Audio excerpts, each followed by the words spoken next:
అంటే మొక్కల్లో ఒక మనిషి స్వభావాన్ని, తత్వాన్ని, అతని అదృష్టాన్ని తన తలరాతని మార్చగలిగే మొక్కలు కూడా ఉన్నాయి. అవి వాడుకుంటే చాలు. వాడితేనే అన్నిటినీ మార్చేయగలదు. తన రూపాన్ని, స్వరూపాన్ని, ఆ చర్మ సౌందర్యాన్ని అన్నిటినీ మార్చేయగలిగే శక్తి ఉన్న మొక్కలు ఎన్నో ఉన్నాయి. అదేందా ఏం లేదు, ఏకమూలికే అదొకటే వాడితే మిమ్మల్ని అప్పుడు దాకా మీరు భయంతో వణికిపోయే వ్యక్తి కూడా అది వాడితే, భయస్తుడు వాడితే వాడిని శత్రువులు చూసి భయపడతారన్నమాట. అలా అయిపోతాడు మనిషి. అంత పవర్ఫుల్ ఈ ప్రకృతిలో, అంత అద్భుతమైన వృక్షాలు ఉన్నాయన్నమాట.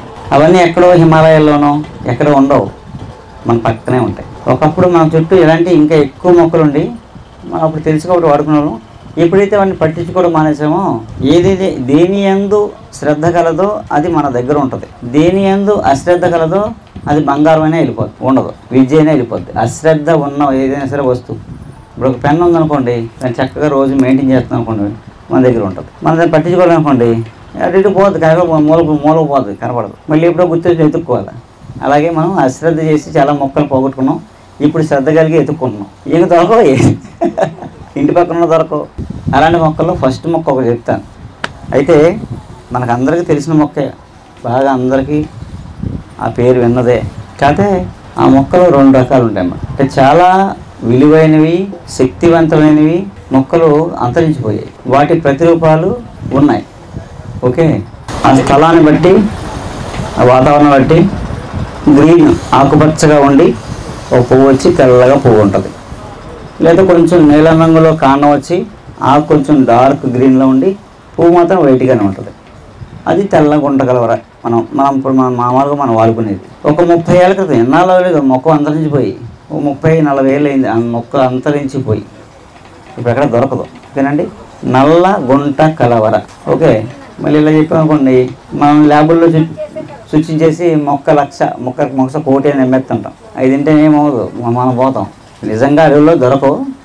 దానికి ప్రత్యామ్నాయంగా గుంట కలవరాకు ఉంది. దాంట్లో సగమన్నా పనిచేస్తుంది. అయితే నల్ల గుంట కలవరాకు 1 సంవత్సరం పాటు వాడితే ఒక్కొక్క నెలలో ఏం జరుగుద్ది, 12 నెలల్లో ఆ మనిషి ఎలా మారతాడు అనేది చెప్తాను. గుంట కలవరాకు నీడన ఎండబెట్టి, అంటే నల్ల గుంట కలవరాకు నీడన ఎండబెట్టి, ఆ నల్ల గుంట కలవరాకు నీడన ఎండబెట్టి, ఎప్పుడు శీతాకాలంలో కార్తీక మాసంలో, ఆ నెలలో ఏ రోజైనా పర్లేదు, కార్తీక మాసంలో ఏ రోజైనా పర్లేదు. కార్తీక మాసంలో ఆ గుంటకలరాకు శుభ్రంగా మొక్క సమూలం, అంటే వేరుతో సహా తీసి, వేరు, కాండం, ఆకు, పువ్వు అంత సమూలం అంటాం దాన్ని, పంచాంగాలు. ఆ సమూలాన్ని శుభ్రంగా కడిగేసి చిన్న చిన్న ముక్కలు కట్ చేసి నీడన ఎండబెట్టాలి.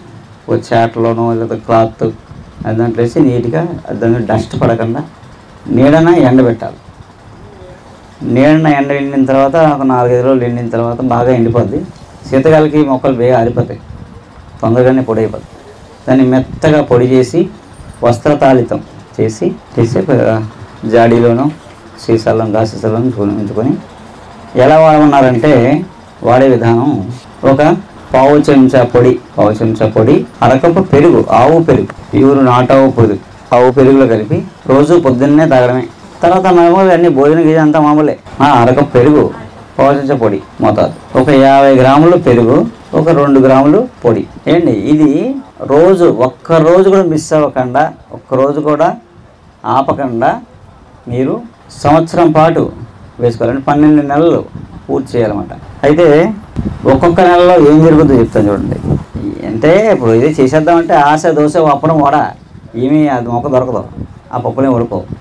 నాకు ఆ మొక్క చూసినప్పుడు ఈ విషయం నాకు తెలియదు. అంటే ఇదేం చేసి ఉంటారు వాళ్ళ మీద, అందుకే అలా అయిపోయారు అనుకుంటారు.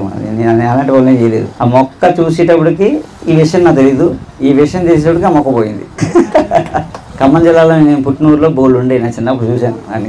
నల్ల గుంట కలరా చూశాను నేను. అంటే ఇంకా ఒరిజినల్ నల్ల గుంట కలర్. పువ్వు నల్లగా కాదు, పువ్వు ఎలా ఉంటుందంటే ఆకాశం రంగులో ఉంటుంది. నల్లగా మొక్క ఉండి, కాండం అంతా ఉండి, గ్రీన్గా ఆకుండి, పువ్వు ఆకాశం రంగులో ఉంటుంది. అది నల్ల గుంట కలవర.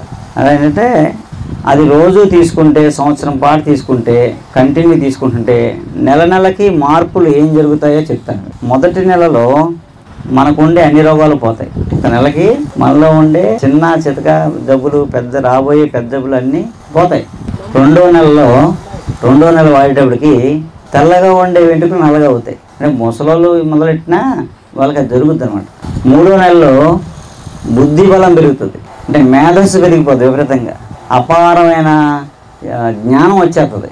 మెమరీ పవర్ విపరీతంగా పెరిగిపోతుంది. బుద్ధి వికాసం. 4వ నెలలో అతను చూస్తే శత్రువులు భయపడతారు. అతని రూపం చూసేటప్పటికి శత్రువులు భయపడతారు అనమాట. అతని దగ్గర రాలేదంటే అతని ఆరా అంత పాజిటివ్ ఎనర్జీ అయిపోతుంది అనమాట. ఇంకా అతని ఆరాలోకి ఎవడు శత్రువులు వెళ్ళలేదు, చూడలేదు. 5వ నెలలో ఇతనికి గౌరవం పెరిగిపోతుంటుంది. 5వ నెలలో గౌరవం పెరిగిపోతుంది. 6వ నెలలో ఐశ్వర్యం వస్తుంది. 6వ నెలలో ఐశ్వర్యం పెరుగుతుంది. 7వ నెలలో దేహ కాంతి, శరీరం తాలూకు వర్చస్సు మారిపోతుంది. నల్లగా ఉన్న మనిషి పచ్చని ఛాయ రంగులకు వచ్చేస్తారు. 8వ నెలలో చాలా గొప్పవాడైపోతాడు.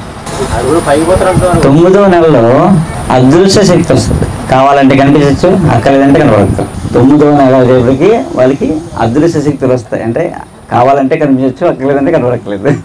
10వ నెలలో అతను ఎవరు కనిపెట్టలేరు. 10వ నెలలో అతను ఎవరూ కనిపెట్టలేరు.